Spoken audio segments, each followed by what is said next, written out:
You locked the door, right? What? Julia, did you lock the door? I did. I threw the keys back there. Okay, great. Are we live? Well, hello everyone, and welcome to the home of CCW at home.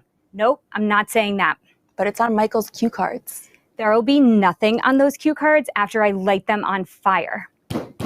Lauren, they're knocking at the door. Let them knock. I have had it up to here with the blah, blah, blah, all my fans, orthopedic shoes, and bossa nova. Where? Who? Tibetan kings? What? I can't.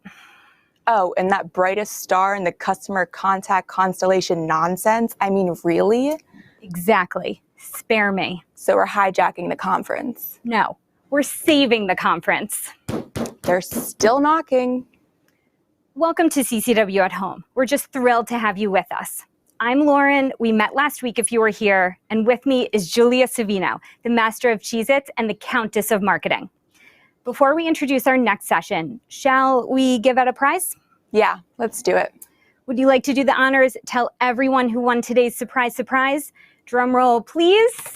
The final surprise goes to Joel White from U-Haul International. Congrats, Joel, and thanks for completing your profile. Be on the lookout for an email from a CCW team member so you can claim your prize. Next up is an incredible Fireside Chat brought to you by Amazon Web Services and featuring our moderator, Rebecca Jarvis. And Assurion's head of product, security product offering, Haral Shah. They'll be discussing how to leverage customer data to deliver a connected, dynamic, and impactful experience. Rebecca and Haral, over to you. Hi, I'm Rebecca Jarvis. I'm ABC's Chief Business, Economics, and Technology Correspondent, and I'm here today with Hiral Shah. She is the Head of Security Product Offering at Assurion, and I want to welcome you, Hiral, to this conversation where we'll be talking about leveraging customer data to deliver connected, dynamic, and impactful experiences. Welcome. Thank you, Rebecca. And I want to just start a little bit with your role. Talk a little bit about the work that you are doing currently and the key data points for CX success in your organization. Yeah. Hi, team. I lead a new initiative at Assurion. It is a global tech solutions company, and we help people protect, connect, and enjoy all of their tech every day. So my team oversees a lot of our new initiatives, especially applying AI and machine learning to different parts of our customer journey. Key data points for our organization for CX success is probably similar to many other organizations, is around NPS. What is the NPS the customer has for the end-to-end experience?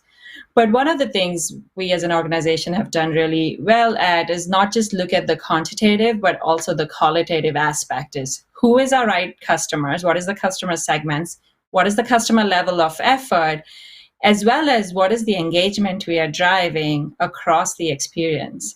And I'll go more in detail on like how we're really looking at both the quantitative side as well as the qualitative side of users. That looking at both the quantitative and qualitative side, how are you thinking about those two things and where do they merge? Yeah, it is always a constant, depending on the product life cycle. So some part of it, when you look at the qualitative, we start very aggressively with doing user research as well as market intelligence, kind of competitive analysis. What is the user behaviors? But any of our new services starts from really talking to our customers. We've done a lot of things around co-creating labs to design sprints where we invite actual customers to first understand their pain points. And then it becomes a part of an iterative process whenever we are building a whole product and a product lifecycle. Because at every time we launch a new initiative, a new product, we are really constantly doing it on an iterative basis. One of the goals I've set for my organization especially is, we should be talking to customer at least once a week. And then what is then insight they're bringing? be it from reading chat transcripts, be it from reading NPS surveys, or just actually reaching out to a customer. And that kind of helps put a big layer on top of just the quantitative data that we are also plugging in from different parts of our customer journey.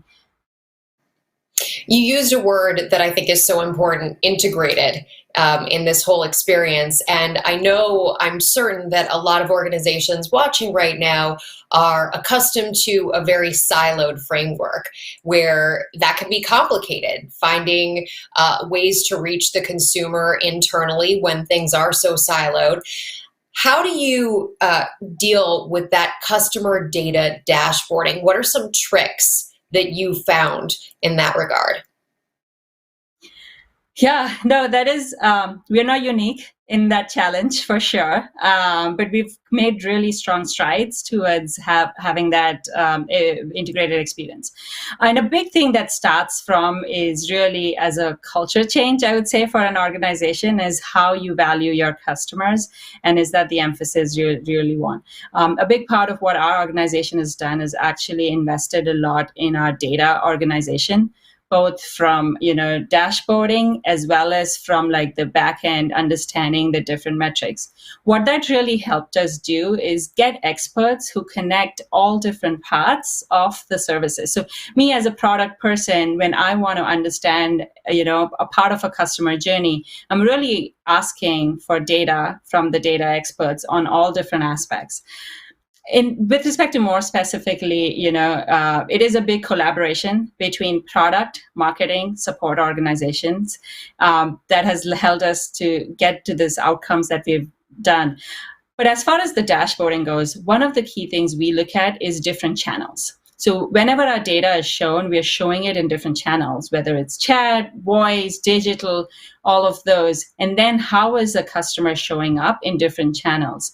So you're not looking at a customer's NPS score just on the digital, but what did they do throughout the customer journey? We used a very interesting technology called Customer Graph to help us sift through this information and see and follow a user's journey through different touch points in our experiences. That helped us tremendously whenever we're looking at the journey and breaking down the journey. But also a big part of it is setting clear goals. Is like, what is it that we expect? What does success look like at the end of it, so that you're not really back guessing things? Well, and to that point, VOC data provides a powerful snapshot in time, but it isn't ultimately useful unless it can really be actioned here. What mechanisms have you seen to be most useful when it comes to creating a feedback loop to iteratively improve the experience issues? Yeah, so our company has this big mantra, which is solve, serve, sell. What that really does is put everyone in this mindset that whenever a user comes to us, we really want to solve their explicit need, serve them in the channel of their choice, no matter where they are. And then sell is more like, if there are other capabilities and features that us as a company provide, we want to be able to give that. What this really does is puts that customer and their voice up front in any given process, right? Our first mantra starts from helping the customers. We are big propagators of human first approach. Our experts help people solve all their technology needs. And then what we do that is we really break down our overarching company goals and follow a very rigid OKRs process. What that does is gives us a goal for every team and an insight from a user that can help drive that part of the user journey. Another big thing that we've done, especially in my team, is we sit around the table every couple of weeks to read customer interactions with our experts. So you really just pull out some random chat transcripts, random NPS survey form, and then start to understand and empathize with the customer. Another big aspect of that human first approach is also something that we've solved for is really have any of your corporate employee sit with your experts one-on-one and really listen in on the calls and what they're going through. what that helps do is create the empathy that you're really trying to do, which no words, no documents, any of that is going to help create. And then we instill a very rigorous data review process through any of our products, as well as our support organization. So every month, we have a very, with our executives, a review of what our data looks like, both qualitative and quantitative, and then what are some of the insights that are coming back that we have to feed into the product. So you never go past more than a month without really hearing from the customer. And what that does is you're not basically building blindly. We've all been there in the organizations where for several months you build something, you put out there, you thought it will do something, and it doesn't. And that is where we want to change the mind shift. And we've adopted this culture across our organization to solve that voice of the customer and be able to react to them immediately. Well, and speaking of that real-time check-in process, as we now have been in the midst of this pandemic for many months and many things have moved all digital or mostly digital, and that transformation is very much underway, how does your data collection differ for those digital experiences? And have you found any unique metrics that you're looking at specifically to gauge the data today in this digital world? Yeah, no, that's a really interesting question. Data is something that is like throughout our journey. Some of the unique metrics that we've started to look at, the traditional ones when you look at a product or even in a customer experience is acquisition, activation, retention, and churn. One of the things when you think about digital metrics or digital, one thing we've done is more emphasis on the activation part of a digital journey than just the acquisition. Because you can have a vanity metric of doing a lot of digital marketing, spending a lot of ad dollars, bringing people in, but they really don't interact with the service. And one of the things that happens is you're not bringing the right people. So for us, we've really made activation a lot more, even if it is our free product or paid ones. It's like, where are people really enabling all the products and services we offer? Are they aware of it and have a very dedicated onboarding process for it? The other biggest one we actually started looking from a digital perspective is time to complete a process, and whether that is faster than any other channel. So when you're talking with a human, just like this panel, it is natural. You're kind of hearing, you can go back and forth. That's there. In the digital experience, you're sort of one way. So how do you get the person really inside the funnel as well as outside to get the help done very quickly and easily? And then ensuring, of course, that the CX is constantly improving. So for us, those are some of the biggest changes I would say that we're doing in respect to like doing more of this digital first approach. And then another big part of it is, where are you serving the customer, whether they're coming from desktop versus mobile. And we see this trend just across the industry, but also more in our organization, as people are mobile first. And now some of our past assumptions of digital experiences, of having a digital website, doesn't work that well. So how do you start creating new channels of communication? And that's how we emphasized a lot in launching chat-based communications, helping people just get quick answers, even if in an automated fashion, rather than have this clunky website that is so hard to navigate on a digital, on a mobile experience. Longer work. Dig into that a little bit. Which ones are you finding are really not working right now, and especially when it comes to that customer activation? Yeah, so digging further, kind of, where we are a big company, our users, when they buy some service, right, through our channel partners like the telcos of the world, they fully don't understand what they're buying. So they might think that they're buying one thing, but they forget that there is a different whole slew of services along with them that they can actually activate or is there for their use. And we have in past data, like just digging through our data of users, we've realized the more people use, and it's no brainer, but it's like the more people use more of your services that are part of the package, the less they're going to churn. Because they understand the value, they understand the benefit, and it is kind of this comprehensive approach. So more coming from that activation, I'm leading some of our security efforts. Prior to that, I was leading some of our automation efforts on the customer support side. What that really helped us do is look at how many people are using it, not just the people who have bought our service, like that is a top line revenue metric, but really how many people are actually using it, how many people come on a daily, weekly basis, and really look at this metrics on like a weekly active user who we are using to drive engagement with. So when I think about activation, we really started creating a centralized hub, kind of a shoot-in dashboard experience, which gives you the picture of all your services. Some of them are grayed out at the beginning because you've not activated them or you've not given us the information needed to serve you. But some of them would just be active right there. It's like, hey, you filed a claim for your cell phone. Here are other things you can do.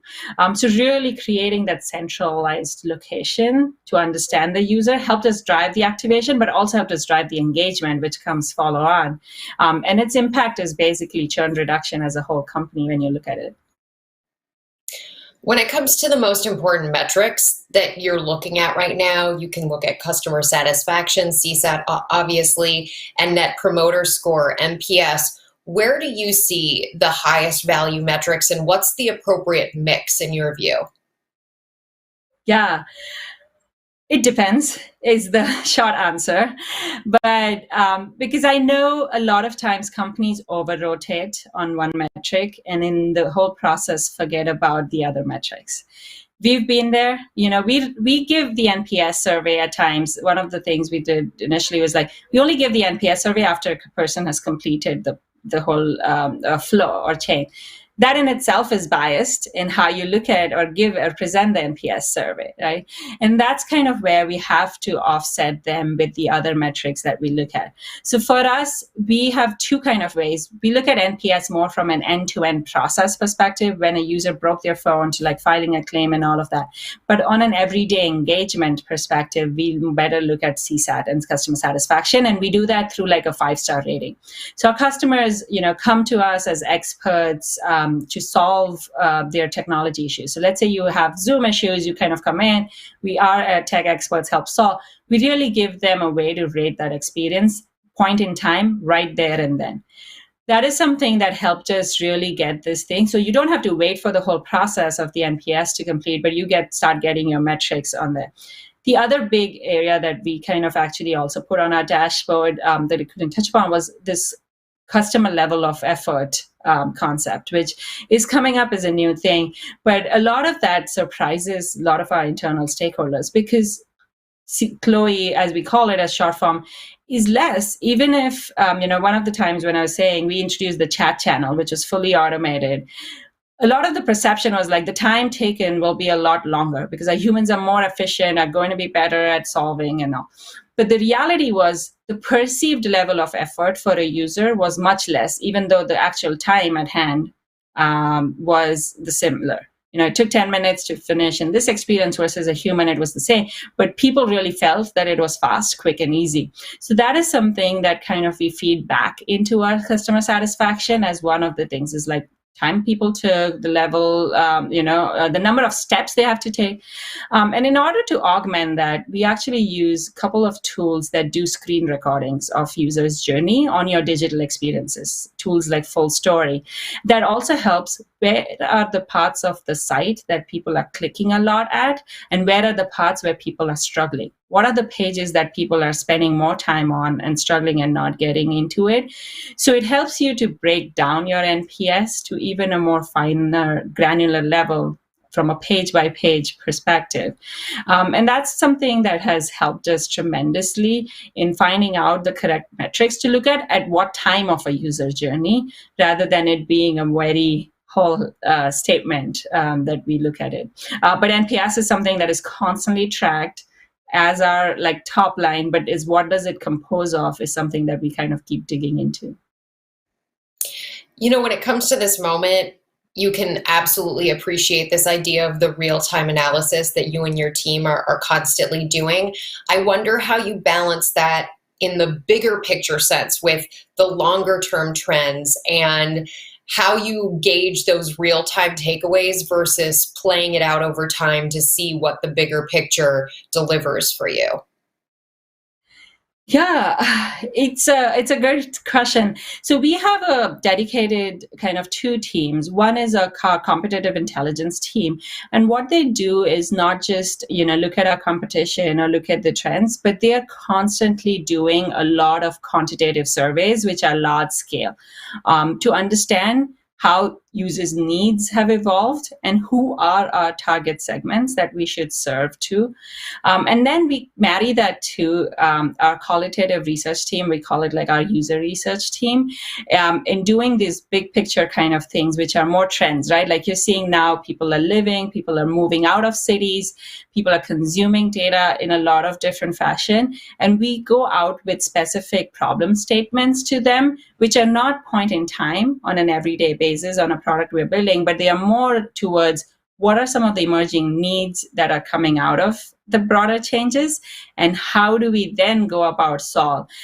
So we do try to do this balance, right? And from an executive level standpoint, we are constantly having these discussions, and we have a review, we call it like Product Innovation Council, which comprises of our like leaders from different parts of our organization, marketing, sales, client, and they all kind of come in and give their perspective on what are they hearing.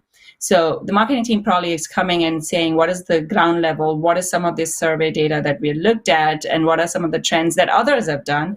But the sales teams are coming and sharing what our clients are looking for, what some of their users are really behaving. Are they disconnecting more lines? Are they really connecting, making a family account? And then we marry that with our product, insights team as well on where it's kind of going in. We all love our work from home days these days. I've got a baby crying in the background too. You just can't hear her right now.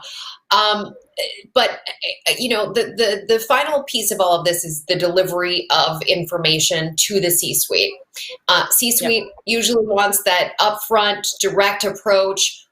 Which metrics do you find are the best at getting the point across with the C-suite? Yeah. So in my experiences, a combination again of quant and qualitative work magic when you're taking your data to the C-suite. There's a lot of several quant data, like we talked about, the customer satisfaction and NPS that we've really looked at, that we take. But also in addition, engagement is another big metric that we look at on a week over week basis, which is how many people came in, what kind of services they used, and what do they drive. One of the other things we've taken is a lot of this video recordings of our users. So we do a lot of kind of user Zoom, user testing, whatever you call, is reaching out to not just the customers before they turn, but also after, and just play that. Like play small snippets of the customers really talking about it in any conversation you do.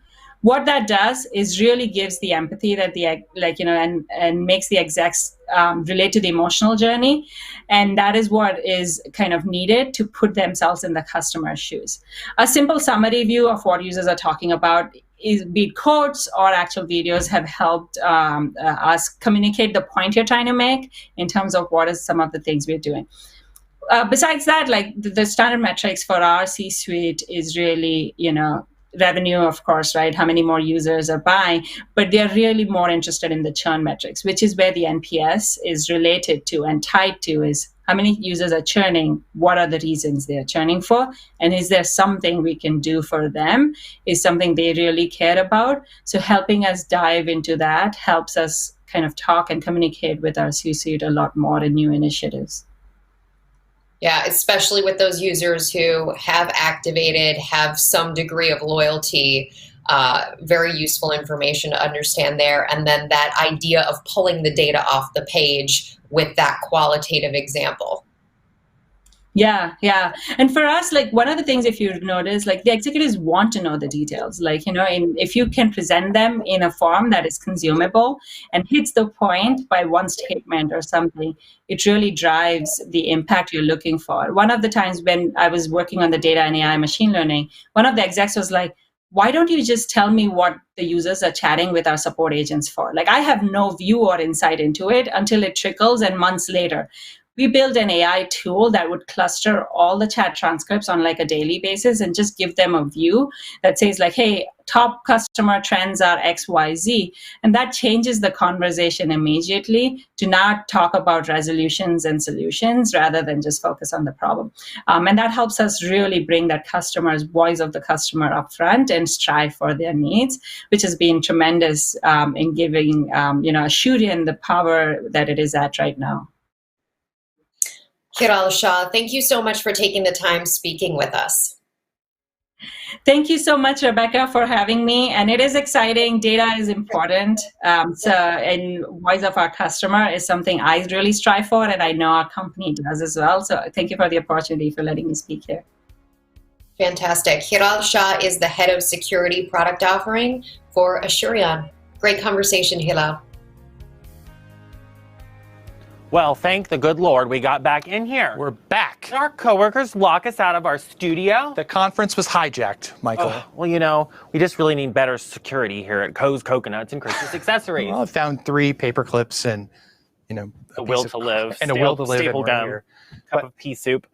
All right. Well, if you have the data but can't communicate it, what's the point? Am I right? Totally. And thanks again to Amazon Web Services. It was a great session, Michael. I know. It was quite a bit of insight from Rebecca and Hiral. So, Michael, the Expo Hall Hour is coming up next. My gosh. Well, shall we take a little sneak peek into all the exciting stuff that we have happening in the Expo Hall today? Let's shall. Observe AI's booth is going to have a saxophone player playing your favorite tunes. You don't love that. Yeah. Microsoft is also hosting live trivia for a chance to win $100 Microsoft Store gift cards. Plus, I've got intel, good intel, I think it's good intel, that Genesis, Five9, and Ring Central are also must-visit booths. Must visit means there's fun things happening. Yeah, I think but they should go. This is true. And you can check all that fun stuff, and you know what? It's not just a double point time. Nope. We're giving triple points. Oh my goodness. As you float around the exhibit hall this afternoon. That's right. Triple points start now for the next hour. Enjoy, and we'll see you back here at 4 p.m. Eastern Time. Sounds good. Bye for now.